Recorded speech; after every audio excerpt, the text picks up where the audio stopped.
Hello दोस्त। कलाकार क्या नहीं करते, कहने का मतलब है कि कितनी सच्चाई है कि एक कलाकारी में 26 अक्टूबर से आपका CBT2 NTPC एग्ज़ाम का शुरू होगा। न्यूज़ में है, चर्चा में है और सोशल मीडिया वायरल भी है।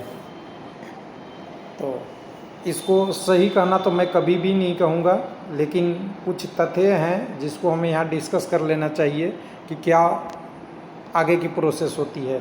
तो उसके लिए मैं एग्ज़ाम कंडक्टिंग एजेंसी के लिए जो टेंडर हुआ है उसका सहारा लूँगा, उसमें हमने डेट का भी कुछ सहारा लूँगा और कुछ मैं उस नोटिस को पढ़ने की भी कोशिश करूँगा। लेकिन वेबसाइट पे जाएंगे तो RRB सेंट्रलाइज्ड नोटिफिकेशन में आपका ऑब्जेक्शन इंड होने के अलावा कोई ऑप्शन नहीं है। यहाँ पे बोल दिया गया है कि आपका ऑब्जेक्शन इंड हो गया है कब तक, 23/8 को 23:55 पे, यानी अभी कोई रिजल्ट नहीं है। तो एग्ज़ाम जब तक नहीं हो सकता, जब तक रिजल्ट नहीं घोषित होता, रिजल्ट जब तक नहीं होगा, जब तक आपकी रिवाइज आंसर की नहीं आ जाती, और रिवाइज आंसर की जब तक नहीं हो सकता, जब तक आपका ऑब्जेक्शन का सारा कंक्लूजन नहीं निकल सकता। ये रीजनिंग नहीं है, ये हकीकत है। तो चलिए इसको हम समझने के लिए क्या करेंगे, पहले उस मैसेज को पढ़ लेंगे जो भेजा गया है सोशल मीडिया से, मेरे पास भी आया है, मैं उसी की बात कर रहा हूँ। तो यहाँ पे देखिए कहा गया है कि रिकन्फर्म किया गया है। कहाँ से किया गया है इसको तो देख के ही मुझे पता चलता है कि not are official, source are not official, या कह सकते हैं नॉट ऑफिशियल है। तो इससे तो ये रहता है कि इस पर हमें डिस्कस नहीं करनी चाहिए।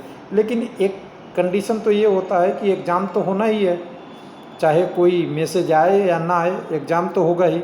तो उसके बारे में हम यहाँ पर्सपेक्ट में कुछ डे यहाँ दिया हुआ है। मुझे अगर इस पर टॉर्च लगाऊँ, लाइट जलाऊँ, तो मुझे 40 दिन दिख रहा है।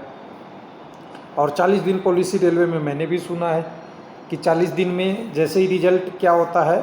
और इसका एग्जाम्पल भी थोड़ा देने चाहूँगा मैं कि 40 दिन पॉलिसी का कारण क्या है। तो आप लोग कहिएगा अरे यार क्या क्या बताते रहते हो। तो चलिए आपको थोड़ा सा समझाना हमारा काम है, समझना आपकी, और मानना या न मानना भी आपकी, हमारी नहीं। तो यहाँ पे देखिए 3/19 है, इसकी रिवाइज आंसर की का लिंक भी दिख गया था, कुछ लोगों ने ले लिया था, लेकिन रिजल्ट अभी तक डिक्लेयर नहीं हुआ है। एग्ज़ाम समाप्त हुए दिसंबर 2020 में, 18 दिसंबर को ऐसे हुआ था, और कुछ एग्ज़ाम छूट गए थे तो वो 22 या 23 दिसंबर को समाप्त हो गया था। 6 मंथ हो गया, रिजल्ट डिक्लेयर नहीं हुआ है। जानते हैं क्यों? RRB के पास रिजल्ट भी बना हुआ है, फिर भी डिक्लेयर नहीं हो रहा है। क्यों? तो कहिएगा कि मजाक कर रहे हो। मजाक नहीं कर रहे हैं, रिजल्ट तभी डिक्लेयर होता है जब आगे की प्रोसेस की रास्ता क्लियर होती है। मैं ये कम से कम 10 वीडियो में बता दिया हूँ कि आगे का रास्ता जब तक क्लियर नहीं होगा तब तक रिजल्ट नहीं डिक्लेयर होगा, यानी इसके आगे का प्रोसेस जो है, नेक्स्ट स्टेज का प्रोसेस क्लियर हो जाएगा, इसीलिए होगा। ऐसा क्यों? तो इसका मैसेज ये सही मुझे लगा। इसमें क्लियर लिखा हुआ है कि CBT will be commerce will, कहाँ से है, 26 अक्टूबर से। इफ़ एवरीथिंग सही रहा, कोविड के कारण से बाकी कंडीशन सब कुछ नॉर्मल रहा, railway adopt 40 day policy of commencement of exam of period of 40 day from date of declaration of result. किस लिए? Declaration of malpractice. तो ये टॉपिक तो अच्छा है, इस टॉपिक को हम नकार नहीं सकते, सही नहीं कह सकते इस टॉपिक को, लेकिन इसमें जो बातें लिखी है ना, 110% सही है। कितनी है? 110% सही है। कह रहा है कि इसीलिए रिजल्ट नहीं कर देते हैं कि 40 दिन में मैंने एग्ज़ाम नहीं लिया तो बहुत सारी चीज़ें अवॉइड होने लगती है। हालांकि कई बार ऐसा भी होता है, आपका सवाल उठेगा कि रिजल्ट आने के बाद भी 1 साल तक पेपर नहीं हो रहा है, होता है, लेकिन जनरली पॉलिसी ये बनाया हुआ है। इसका कारण कुछ और हो सकता है कि कोई रिस्ट्रिक्शन लग गया वगैरह वगैरह, कोर्ट केस हो गया, वो अलग केस है। लेकिन पॉलिसी ये है रेलवे में कि रिजल्ट आएगा उसके बाद जल्द से जल्द एग्ज़ाम कर लेना है, उसी को इन्होंने 40 डे लिया है। तो ये चीज़ तो सही है, ऑफिशियल सोर्स है या नहीं है नहीं पता, लेकिन हम अगर एक एनालिसिस करते हैं तो कम से कम लोगों को ट्रस्टफुल तरीके से कुछ बताना चाहिए, वो बताता है। रेलवे का एग्ज़ाम के लिए ध्यान दीजिएगा, एक तरफ इधर है रेलवे, क्या है, रेलवे, और दूसरी तरफ क्या होता है, ECA, जिसको हम कॉन्ट्रैक्टर भी बोलते हैं, सीधी भाषा में कॉन्ट्रैक्ट ले लिया है इन्होंने एग्ज़ाम लेने का, और इसे एग्ज़ाम कंडक्टिंग एजेंसी बोलते हैं। दोनों एक चीज़ से बंधे होते हैं, वो होता है टेंडर डॉक्यूमेंट।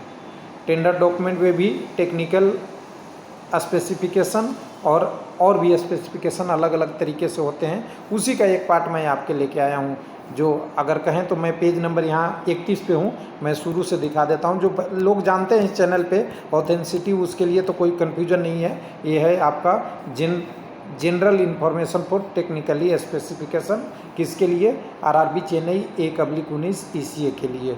इसमें डिटेल जब बनी थी, सारा चीज़ कहानी लिख दिया है कि एग्ज़ाम कंडक्टिंग एजेंसी क्या करेगा। तो हम जल्दी से 30 नंबर पेज पे फिर से आ जाते हैं, क्योंकि बाकी चीज़ें हमें नहीं दिखाना है यहाँ पे, हमें आपको डायरेक्ट पॉइंट टू पॉइंट बात करना है। कितना नंबर पेज पे पहुँचे? तो अभी नीचे होगा, 1 मिनट, पेज नंबर 40 आ गया दोस्त। जल्दी जी, इतना भी फास्ट नहीं होनी चाहिए कि हम अपने ब्रेक पार कर जाएं। तो चलिए आ गए हैं, किधर आए हैं? यहाँ पे। इसमें आपका क्या दिया हुआ है? 1 मिनट। एग्ज़ाम वेन्यू, एग्ज़ाम की जगह होगी क्या, कब फिक्स करना है, कौन सा सिटी होगा, कौन सा लोकेशन होगा, एग्ज़ाम का कब सीट होगा।